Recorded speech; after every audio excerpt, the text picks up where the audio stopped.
saudara, apa kabar Anda hari ini? Bertemu lagi bersama saya Anastasia Lensun dalam program Bincang Kawanua. Saudara, pemerintah pusat terus berupaya untuk meningkatkan jumlah konsumsi pangan lokal non-beras oleh warga. Nah, di Sulawesi Utara, melalui Dinas Pangan terus melakukan terobosan untuk merealisasikan program dari pemerintah. Salah satunya dengan melakukan diversifikasi pangan lokal sumber karbohidrat non-beras. Lalu tentu banyak sekali tantangan dan rintangan dalam melakukan target dari pemerintah ini. Seperti apa solusinya? Kami akan membahasnya bersama dengan narasumber saya yang sudah hadir saat ini. Saya langsung sapa, yang pertama adalah Kepala Dinas Pangan Provinsi Sulawesi Utara, Ibu Sandra Moniaga. Selamat pagi, Ibu Sandra. Selamat pagi, Tasya. Gimana kabarnya pagi hari ini, Bu? Luar biasa. Sehat, walaupun di tengah pandemi kita harus tetap produktif ya, Bu. Kemudian saya sapa narasumber saya yang kedua, pelaku UMKM Pangan, Ibu Grace Wondal. Selamat pagi, Ibu Grace. Selamat pagi, Tasya. Sehat juga, Bu ya? Amin. Dan ada narasumber yang ketiga, Profesor Rino Rogi MS selaku akademisi. Selamat pagi, Prof. Selamat pagi, Tasya. Sehat juga ya, Prof. Sehat, luar Kita berdialog kali ini suasananya beda, Bapak dan Ibu-ibu, karena memang kita lebih mendekat ke alam nih, jadi suasananya lebih asri. Kita membahas mengenai pangan lokal khususnya untuk diversifikasi. Saya langsung saja kepada Ibu Sandra. Apa tujuan sebenarnya dari Dinas Pangan melakukan diversifikasi pangan lokal khususnya untuk non-beras ini? Jadi tujuan dari diversifikasi pangan lokal sumber karbohidrat yang artinya non beras, bagaimana kita masyarakat itu tidak terpaku pada salah satu jenis pangan pokok, makanan pokok, salah satu makanan pokok seperti beras atau nasi, tetapi mereka juga akan mengkonsumsi pangan lokal sumber karbohidrat lainnya. Jadi seperti ubi, pisang, sagu, jagung itu termasuk juga adalah bagian dari pangan lokal sumber karbohidrat lainnya selain beras. Non beras. Daerah mana saja nih Bu Sandra yang menjadi fokus diversifikasi ini di Sulawesi Utara?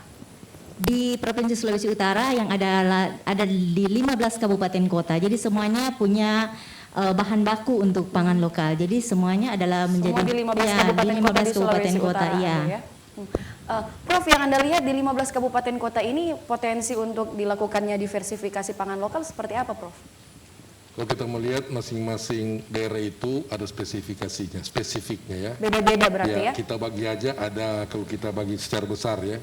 Jadi ada daerah-daerah kepulauan seperti Talaut dan Sangihe, Sitaro, ada juga yang kami di daratan besar sini. Nah itu masing-masing ada spesifikasi. Contoh, orang di utara sana, di Talaut, di Sanger, di Sitaro itu kan biasa makan sagu, ubi-ubian ya. Di sini mungkin akan lebih banyak ke pisang, kemudian ada kentang ya. Itu jadi masing-masing daerah ini, kabupaten kota ini ada spesifikasinya masing-masing. Tapi bisa dibagi itu saja. Berarti itu punya potensi beda-beda begitu ya? Iya, potensi. Kemudian karakteristik budaya orang itu berbeda ya. Karena mengenai pangan lokal itu tidak bisa dipisahkan dengan budaya.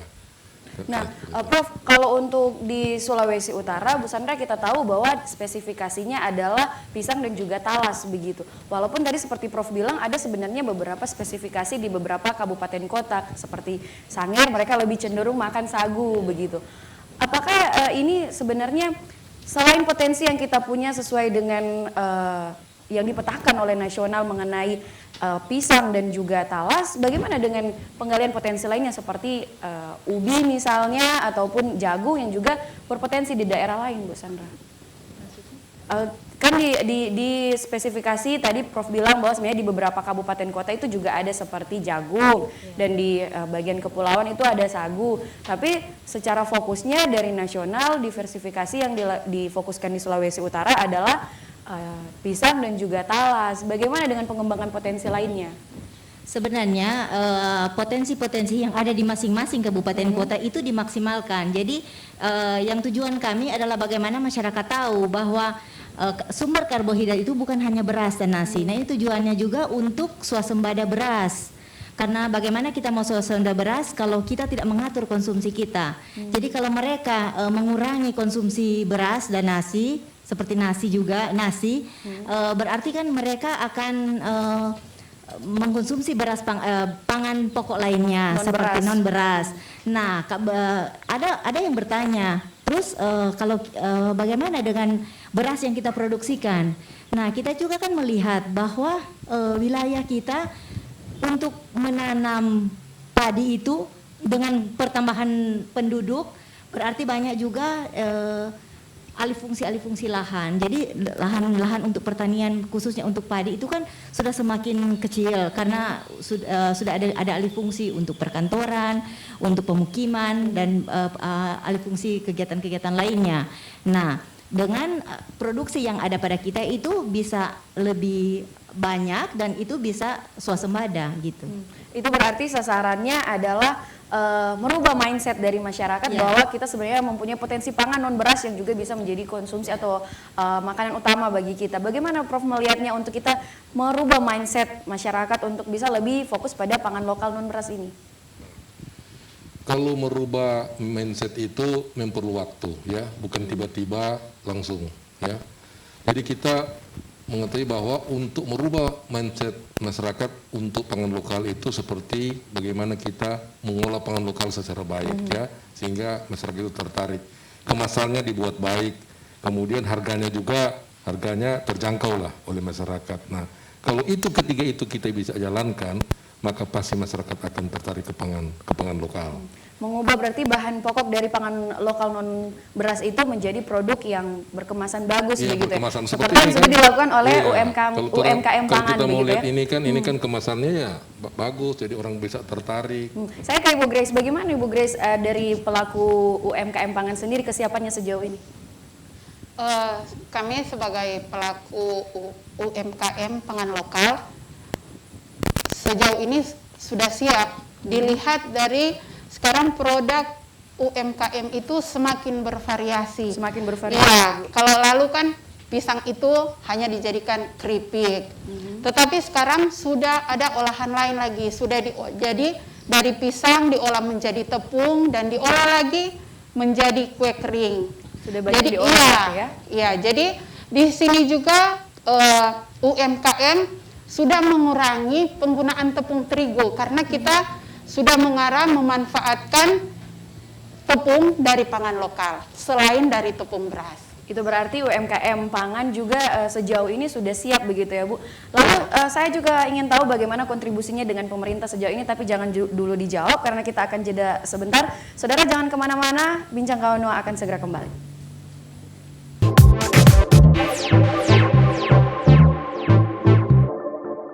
Senangnya masak bahan lokal, gak harus impor. Hari ini Ibu masak spesial buat kalian. Masak apa, Bu? Masak sarapan bergizi dan bahan-bahannya mudah didapat dari negeri kita sendiri. Wow. Enak. Apa ini, Bu? Ini namanya bubur pangan lokal, supaya kalian bisa sarapan enak dan kaya manfaat. Ada jagung, singkong, umbi-umbian, sayur, dan lauk pauk. Tapi Bu, kok nggak ada sereal crunchy-nya? Siapa bilang? Nih ada jagung, Ibu sulap jadi emping jagung. Tinggal tuangin susu atau campur di bubur tadi. Ibu memang tukang sulap makanan. Iya, bisa menyulap ubi jadi sarapan enak. Iya dong, sarapan harus beragam, bergizi seimbang dan aman, biar tubuh kita sehat dan kuat. Ibu memang top.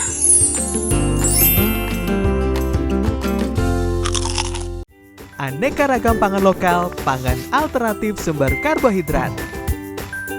Halo, perkenalkan aku Karboningrat. Aku membawa pangan sumber karbohidrat dari berbagai wilayah Indonesia. Ada jagung, singkong, sagu, kentang, pisang, dan talas. Tahukah kamu, satu porsi 100 gram nasi setara dengan 3 buah jagung segar sedang 125 gram. 1,5 potong singkong 120 gram, 8 sendok makan tepung sagu 50 gram, 2 buah kentang sedang 210 gram, 2,5 buah pisang segar 117 gram, dan 1 buah besar talas 125 gram. Mau sehat seperti aku? Kuy, pilih mana yang kamu suka?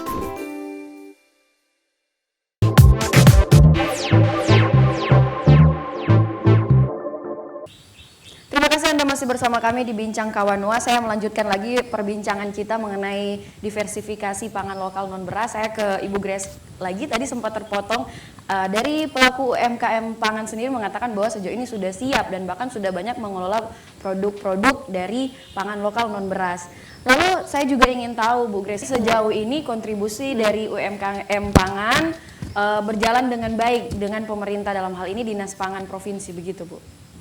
Kalau kontribusi dengan pemerintah ya berjalan baik, karena selama ini saya juga bekerja sama dengan Dinas Pangan yang ada di kabupaten kota dan juga yang ada di provinsi. Jadi kami difasilitasi bagaimana caranya untuk mengolah pangan lokal ini dengan baik. Sejauh ini sudah difasilitasi dan selalu mendapatkan bantuan dari dinas, baik provinsi dan juga kabupaten kota. Bu Sandra, selain kita melihat bahwa UMKM pangan juga sudah sangat siap, apa juga strategi yang sudah disusun oleh Dinas Pangan Provinsi dalam hal merealisasikan program pemerintah diversifikasi pangan lokal non beras ini? Ya, terima kasih. Dari pemerintah memang sudah juga ada aturan-aturan yang kami keluarkan, ada beberapa instruksi dari gubernur juga sudah ada, jadi ada didukung oleh aturan-aturan dan juga ada edukasi dan promosi dan juga kami juga bekerja sama dengan pihak-pihak yang dapat ada kebijakan-kebijakan untuk mempromosikan pangan lokal ini seperti perhotelan juga, ada juga kami juga melakukan lomba-lomba bekerja sama dengan tim penggerak PKK di provinsi dan kabupaten kota, lomba-lomba antar kabupaten dan juga akan sampai pada tingkat nasional. Sudah melakukan beberapa kegiatan untuk terus mempromosikan dan mensosialisasikan, merubah mindset dari warga itu sendiri. Prof, Anda melihat strategi yang sudah dibuat oleh Dinas Pangan ini, apa solusi yang bisa diberikan? Satu kata yang perlu dilakukan adalah sinergitas. Sinergitas. Karena Dinas Pangan itu harus bersinergitas. Contoh sinergitas dengan pelaku UMKM, sinergitas dengan kabupaten kota. Nah, kalau sinergitas ini kan sinergi ini lebih kuat. Nah, artinya kalau kita akan menciptakan sesuatu dengan satu kata ini, maka semua itu pasti akan berhasil. Sinergitas yang paling utama begitu ya. Oke. Nah, tentu walaupun kita dalam kata kunci kita harus sinergitas antara pemerintah dan juga pelaku usaha UMKM dan akademisi. Tentu ada banyak kendala dan tantangan yang ditemui di lapangan. Apa saja tantangan yang ditemui, Bu Sandra? Ya, memang tantangan yang kami temui yaitu kurangnya bahan baku. Jadi banyak kali seperti kami pengalaman yang lalu kami memberikan bantuan pengolahan tepung ubi kayu kepada salah satu pengusaha dan mereka menolak untuk kami karena kurangnya bahan baku. Jadi masyarakat masih hitung-hitungan apakah mereka akan menanam ini, apakah akan laku, dan biasanya pengetahuan edukasi kepada masyarakat dan penyampaian kepada masyarakat yang perlu lagi digenjot. Jadi itu yang menjadi keterbatasan dan juga masih banyak yang ada untuk pangan lokal ini dia masih hanya untuk kebutuhan rumah tangga. Jadi mungkin hanya untuk sedikit yang seperti Ibu Grace yang sudah berkembang pada usaha-usaha ini. Masih kekurangan bahan baku. Lalu sesuai dengan lokus yang sudah diberikan oleh pemerintah pusat sesuai dengan pelaksanaan program percepatan diversifikasi ini mengenai pisang dan juga talas, apakah sejauh ini terpenuhi, Bu Sandra? Ini memang untuk sementara masih kurang. Anda melihat potensinya seperti apa, Prof? Apakah kondisi tanah dan juga iklim di Sulawesi Utara sejumlah daerah ini bisa punya potensi untuk kita mencapai lokus yang sudah diberikan oleh pemerintah terkait dengan pisang dan juga talas? Atau adakah kita bisa mengalihkannya di potensi lainnya seperti yang Anda bilang tadi, ada jagung, ada sagu, ada ubi kayu juga yang punya potensi di Sulawesi Utara. Anda melihatnya seperti apa ini? Kita ini kan di Khatulistiwa. Untuk menciptakan tanaman ataupun tanaman berproduksi karbohidrat yang tinggi itu besar sekali peluangnya. Karena matahari kita kan terus ada. Nah, jadi sebenarnya termasuk Sulawesi Utara ini itu untuk tanaman-tanaman yang pengganti beras ini itu banyak yang dapat diusahakan. potensinya besar sekali. Kita mau tanam apa saja ini kan bisa di sini. Mau tanam pisang jadi, mau tanam kentang jadi, mau tanam sagu jadi ya. Tapi kita memang satu kekurangan ya dalam tanda kutip. Kita ini petani kita rata-rata sering merasa bahwa contoh misalnya lagi naik cengkeh, tanam cengkeh semua, gitu. Misalnya kelapa, tanam kelapa semua. Nah, tidak berfokus ke beragamannya tanaman ini. Nah, harusnya kalau mengenai pangan lokal atau pangan selain beras ini, itu bisa kita menanam tanaman-tanaman yang bisa dikatakan sebagai pengganti nasi atau pengganti beras. Dan kita ini sumbernya terus terang bahwa kita ini ada di daerah yang katulistiwa dengan sedimen yang cukup, tanam apa saja kita bisa jadi. Itu berarti seperti yang Prof bilang bahwa memang daerah kita, iklim tanah kita ini sebenarnya adalah tanah yang subur dan pas untuk berbagai macam pangan lokal non beras ini, termasuk juga lokus yang sudah diberikan mengenai pisang dan juga talas. Menarik sekali saudara, tapi kami harus juga jeda komersial sejenak, jangan kemana-mana, Bincang Kawan akan segera kembali, tetaplah bersama kami.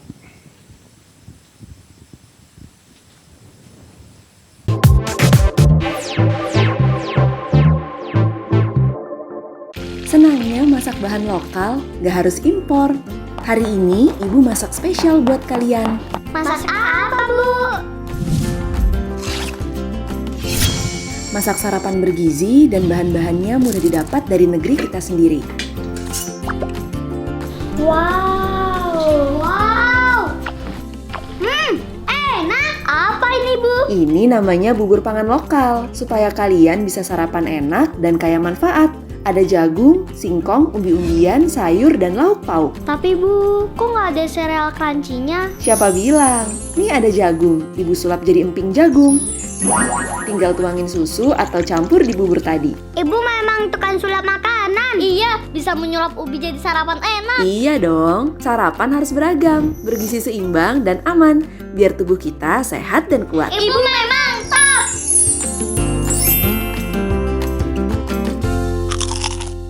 Aneka ragam pangan lokal, pangan alternatif sumber karbohidrat. Halo, perkenalkan aku Karboningrat. Aku membawa pangan sumber karbohidrat dari berbagai wilayah Indonesia. Ada jagung, singkong, sagu, kentang, pisang, dan talas. Tahukah kamu, satu porsi 100 gram nasi setara dengan 3 buah jagung segar sedang 125 gram. 1,5 potong singkong 120 gram, 8 sendok makan tepung sagu 50 gram, 2 buah kentang sedang 210 gram, 2,5 buah pisang segar 117 gram, dan 1 buah besar talas 125 gram. Mau sehat seperti aku? Kuy, pilih mana yang kamu suka?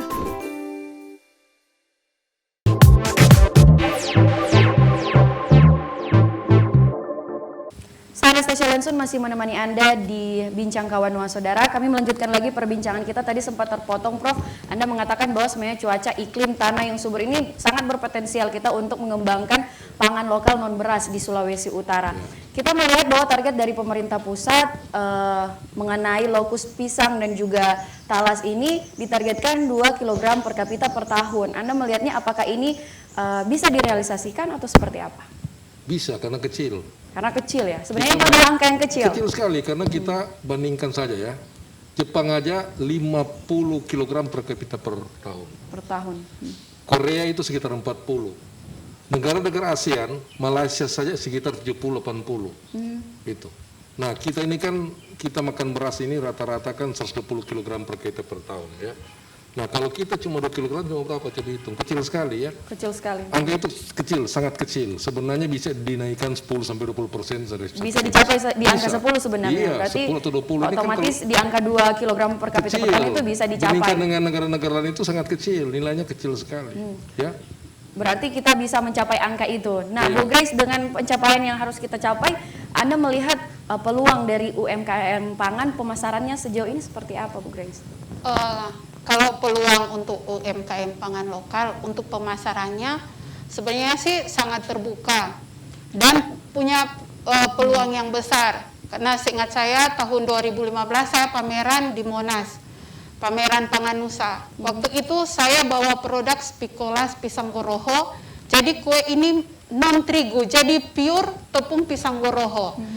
Dan waktu itu ada pengusaha dari Malaysia yang membeli produk tersebut. Akhirnya dia email ke saya, dia minta supaya apakah dari Sulut siap untuk ekspor tepung pisang goroho dalam 1 minggu 3 ton. Tetapi kendalanya di UMKM soal peralatan, karena untuk peralatan masih sangat minim. Peralatan masih sangat minim. Iya. minim. Apa yang Anda harapkan selaku pelaku UMKM pangan buat tentunya dinas, dalam hal ini dinas pangan yang terkait? Ya, harapan kami sebagai UMKM agar supaya pemerintah dalam hal ini mungkin dari Dinas Pangan agar bisa memfasilitasi UMKM misalnya dalam peralatan untuk alat pengering tepung ini, karena kalau kita hanya mengandalkan cuaca kita tidak bisa berproduksi semaksimal mungkin. Karena kalau kita punya alat peluangnya sangat bagus, karena dengan tepung pisang ini kita juga bisa menekan angka kemiskinan di tengah-tengah petani, karena biasanya kan kalau di saat panen banyak hasilnya melimpah harganya turun, tapi kalau kita punya alat untuk membuat tepung pisang ini harga pisang itu bisa stabil. Itu berarti masih perlu ketersediaan peralatan untuk pelaku UMKM pangan. Bu Sandra, dengan adanya diversifikasi ini, apa yang diharapkan oleh Dinas Pangan? Terima kasih Tasya. Jadi seperti apa yang sudah Tasya juga sampaikan tadi, bahwa tujuan daripada kita diversifikasi pangan berarti merubah ya, jadi yang saya harapkan mindset masyarakat itu berubah. Jadi kenyang itu bukan harus dengan nasi saja, tetapi dengan pangan lokal lainnya, yang sumber karbohidrat lainnya. Yang berikut adalah bagaimana kita bisa swasembada beras. Dan selanjutnya bagaimana usaha pangan lokal ini bisa berkembang dengan baik, sehingga bahan baku yang itu bisa ditampung untuk diolah menjadi pangan yang bisa ada nilai jualnya, bisa dan yang bernilai ekonomi, benar. Dan juga kita melibatkan juga generasi milenial untuk dapat terjun dan terlibat juga dalam kegiatan diversifikasi pangan. Saya kira itu. Prof, Anda sendiri selaku akademisi apa harapannya? Tadi sudah saya katakan tadi di awal wawancara tadi bahwa sinergitas. Jadi ditambah dengan akademisi tadi. Jadi antara pemerintah, akademisi dan juga pelaku ekonomi, kemudian dengan akademisi. Kalau kita satu itu, kita mempunyai daya ledak yang kuat untuk diversifikasi pangan ini. Untuk mencapai sinergitas ini, Bu Sandra, apa yang ingin Anda sampaikan kepada masyarakat terkait juga dengan tentunya kita tujuan mengadakan diskusi ini untuk merubah mindset dari masyarakat agar kita bisa melihat potensi dari pangan lokal non beras yang dipunya oleh Sulawesi Utara, bukan hanya beras yang melimpah, tapi juga kita punya potensi di pisang, di talas, sagu, umbi-umbian lainnya, begitu. Apa yang ingin Anda sampaikan kepada masyarakat? Ya, masyarakat itu untuk mendukung program dari diversifikasi pangan, terutama seperti apa yang tadi saya sampaikan, bahwa kenyang bukan hanya dengan nasi, dan juga dapat mensupport untuk usaha-usaha pangan ini, dan untuk generasi milenial itu dapat terlibat, dan dari pihak akademisi dapat melakukan penelitian-penelitian untuk bagaimana kajian-kajian tentang pengembangan pangan lokal di Sulawesi Utara. Dan tentunya untuk kita bisa mencapai sehat dan bahagia dengan pangan lokal, begitu ya. Terima kasih untuk waktunya Ibu Sandra, Kepala Dinas Pangan Provinsi Sulawesi Utara, Ibu Grace pelaku UMKM, dan juga Prof selaku akademisi sudah bergabung bersama Tasya di Bincang Kawan Nua pagi hari ini. Tentunya kita berharap bahwa diversifikasi pangan lokal sumber karbohidrat non beras di Sulawesi Utara bisa berjalan dengan baik dan sesuai dengan target yang sudah ditetapkan oleh pemerintah. Dan saudara, inilah akhir perjumpaan kita di Bincang Kawan Nua edisi hari ini. Saya Anastasia Lensun, mewakili kru yang bertugas mengucapkan terima kasih atas kebersamaan Anda. Sehat dan bahagia dengan pangan lokal. Terima kasih, sampai jumpa.